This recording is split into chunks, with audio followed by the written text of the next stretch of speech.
안녕하세요. 미추홀 노인복지관 수지침 강사 선귀임입니다. 건강하게 잘 지내셨죠? 지난 시간에는 임명증에 대해서 알아보았는데요. 혹시 잊어버리셨나요? 그럼 다시 한번 알려드릴게요. 귀의 상응점인 가운데 손가락 옆에 귀 부분을 자극해 주세요. 그리고 손등 부분도 지압봉으로 자극해 주시면 좋습니다. 그럼 이 시간에는 만성기관지염에 대해서 알아보겠습니다. 자, 만성기관지염에 대해서 알아보겠는데요. 만성기관지염은 무엇인가에 대해서 먼저 알아보겠습니다.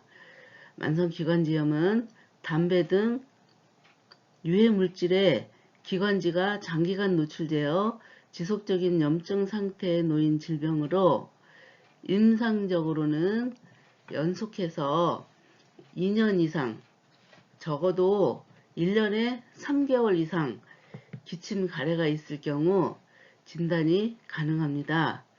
만성 폐쇄성 질환이 발생할 수 있으므로 기침과 가래가 계속될 경우에는 폐기능 검사를 꼭 해보시는 것이 좋겠습니다. 또 날씨가 추워지면서 감기 환자가 굉장히 많거든요. 지금처럼 겨울에서 봄으로 넘어가는 시기에도 감기 환자가 많이 발생합니다. 감기에 걸리지 않으려면 충분한 휴식과 영양 섭취, 그리고 체온 보호와 일정한 운동이 필요합니다. 그러나 감기에 걸려서 오래되면 대부분 기관지염이 발생을 합니다. 우리가 지금까지 공부한 것들 보면 꼭 들어가 있는 부분이 있어요. 그 부분이 무엇이냐면 운동하는 거예요. 운동은 걷기 운동이 제일 좋은데요. 적게는 30분에서 많게는 1시간까지 꼭 운동을 하셔서 지금까지 공부한 것처럼 다 건강해질 수 있기를 바라겠습니다. 또 기관지염은 만성기관지염과 급성기관지염으로 분류가 됩니다. 대부분은 만성으로 고생하는 경우가 많이 있습니다. 만성기관지염의 특징은 가래와 기침이 동반된다는 건데요. 가래와 기침이 오래가고 가래가 나오지 않더라도 기침을 오래 합니다. 기침을 오래 하면 이 기관지에 상처가 나기 때문에 기침을 한다거나 가래가 오래 지속이 되면 수지침으로도 치료를 할 수 있지만 병원을 방문하여 약을 처방받는 것도 좋겠습니다. 또 만성기관지염의 원인에 대해서 알아보겠습니다. 만성기관지염의 원인은 흡연, 대기오염, 직업적 노출, 먼지가 많이 나는 그러한 직업을 갖고 계시는 분도 계시죠. 또 실내 및 대기오염 내에 분진이 폐 등에 축적되어 기관지 손상을 일으킬 수 있으며 이로 인해 만성기관지염이 발생하는 것으로 추정하고 있습니다. 또 만성기관지염의 증상이 있는데요. 증상을 한번 알아보겠습니다. 만성으로 기침, 가래, 운동 시에 호흡이 곤란한 것이 주 증상입니다. 대개는 하얀색이나 약간의 노란색을 띠는 가래가 있는데 아침에 많이 나오는 경향이 있습니다. 병이 진행할 경우에 비교적 수개월에서 수년에 걸쳐 서서히 호흡 곤란이 심해져서 약간의 활동에도 호흡 곤란을 느끼게 될 수 있습니다.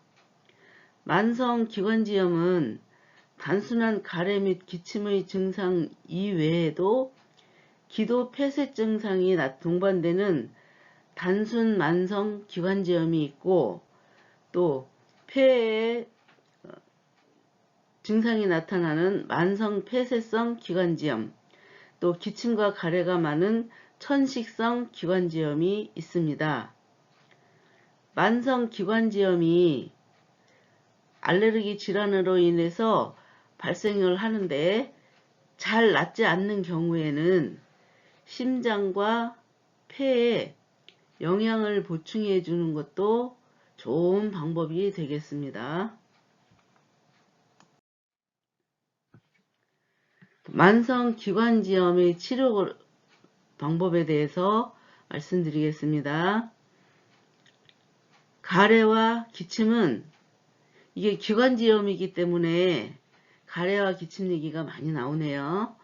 기관지 벽에 염증이 생기는 증상으로서 수지침요법에서는 상응점과 폐기맥, 신기맥을 자극합니다. 이 처방으로 웬만한 가래와 기침은 해소가 되는데요.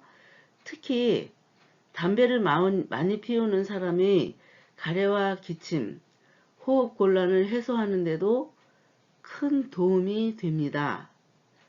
가벼운 기관지염 증상은 하루 한두 시간씩 며칠만 앞봉을 붙여줘도 해소가 됩니다. 밤에 잘 때 붙이고 주무시면 더 좋겠죠? 또 만성 기관지염은 약물 치료와 증상에 따른 치료를 합니다. 무엇보다 만성 기관지염을 일으키는 원인을 제거하는 것이 중요합니다. 주변의 환경을 개선하거나 금연을 하는 등 행동을 통해서 기관지에 가해지는 자극을 줄여야 합니다. 그리고 평소에 감기에 걸리지 않도록 주의를 하셔야 합니다.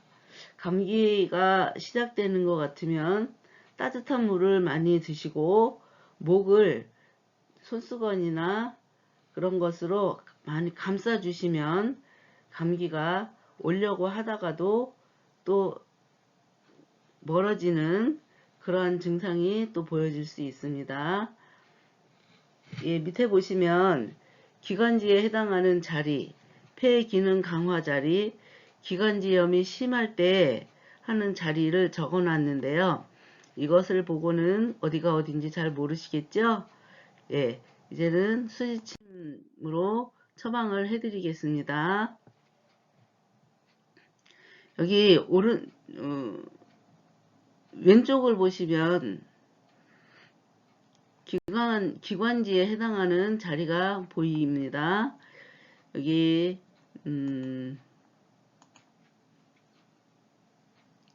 기관지에 해당하는 자리 A19,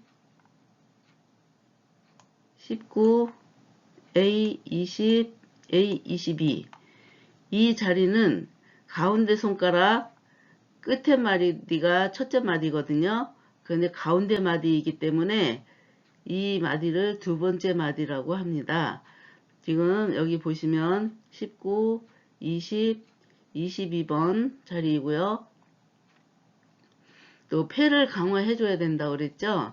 그래서 폐 기능 강화 자리가 C의 1번, 여기가 네 번째 손가락이 손바닥과 붙어 있는 부분이 C의 1번, 그리고 요혈 자리가 C의 9번이에요. 첫 번째 마디예요.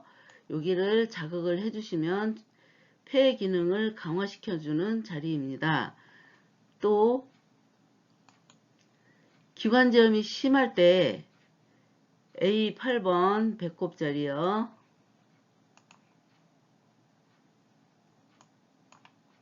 A12번 위장 자리, A16번 심장, A18번 심포, 이렇게 자리를 자극을 해주시고요. 왼쪽 그림 손등에 보시면 오지에 J3번과 J5번이 있어요. 여기는 아까 신기맥에 자극을 줘야 된다고 했죠. 여기가 신장 기능 기맥이에요. 여기하고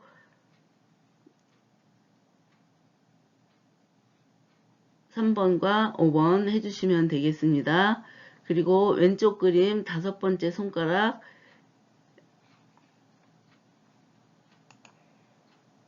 F5번, F5번, 그리고 4번째 손가락에 C의 7번, C의 7번 이렇게 자극을 주시면 좋겠습니다. 그리고 왼쪽 그림 가운데 손가락에 보시면 B의 19번과 B의 19번과 B의 21번이 있어요. 이 자리를 자극해 주시면 됩니다. 혹시 지금 이렇게 해드렸는데요. 혹시 어딘지 잘 모르겠다 하시면 갖고 계신 지압봉으로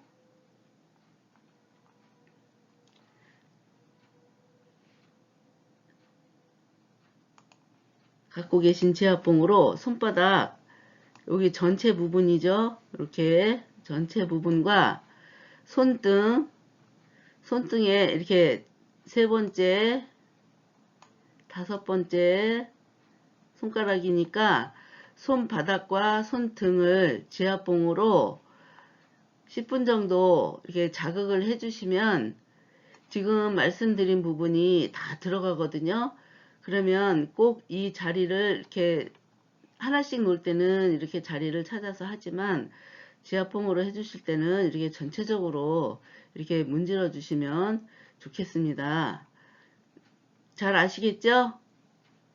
하나하나 하시기 불편하시면 이렇게 손바닥과 손등을 지압봉으로 10분 정도 문질러 주시면 좋겠습니다. 네, 이 시간이 지나면 생각이 안 나실 수도 있어요. 그때는 조금 전에 금방 가르쳐 드린 대로 문질러 주시면 좋겠고요. 또 기관지염이 걸리지 않도록 마스크 꼭 쓰고 다니시고요. 지금은 코로나 때문에도 마스크를 쓰게 되어 있지만 먼지가 난다거나 아니면은 그런 작용을 할 때는 마스크도 꼭 쓰시고 그런 조건들을 다 없애주시면 기관지에 좋은 상황이 될 것 같습니다. 자, 오늘은 만성기관지염에 대해서 알려드렸습니다. 다음 시간에는 갑상샘 저하증에 대해서 알아보겠습니다. 어르신들이 또 많이 가지고 계신 게 이렇게 갑상샘에 문제가 있으신 분들이 계시더라고요. 그래서 치료와 예방을 할 수 있도록 다음 시간에 알려드리겠습니다. 여러분 수고하셨습니다. 다음 시간에 만나요. 저는 수지침 강사 성김이었습니다. 감사합니다.